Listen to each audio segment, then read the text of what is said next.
ஆமாங்க. சிரிப்பு தொற்றுநோய். கிட்டத்தட்ட 16 நாட்கள் வரை சிரிச்சுட்டு இருந்திருக்காங்க இந்த மக்கள். இது கொஞ்சம் கொஞ்சமா 3 மாணவர்கள்ட்ட இருந்து ஆரம்பிச்சு, அதுக்கப்புறம் கிட்டத்தட்ட அந்த கிராமம் முழுக்க பரவி, நாடு முழுக்கவே அது ஆயிரக்கணக்கான மக்கள் அளவுல பாதிக்கப்பட்றாங்க.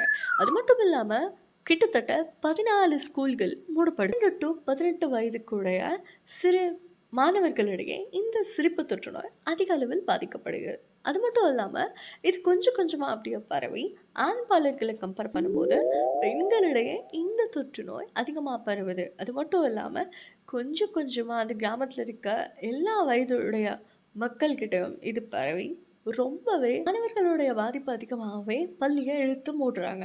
திருப்பி சில மாதங்களுக்கு பிறகு திருப்பவும் தொறக்குறாங்க. திருப்பி மூடுறாங்க. திருப்பியும் திறக்குறாங்க. இப்படியே படிப்படியா 55 மைல் தொலைவில் உள்ள முலிபா மாவட்டத்தில் நஷாம்பா அப்படின்ற கிராமத்திலயும் இந்த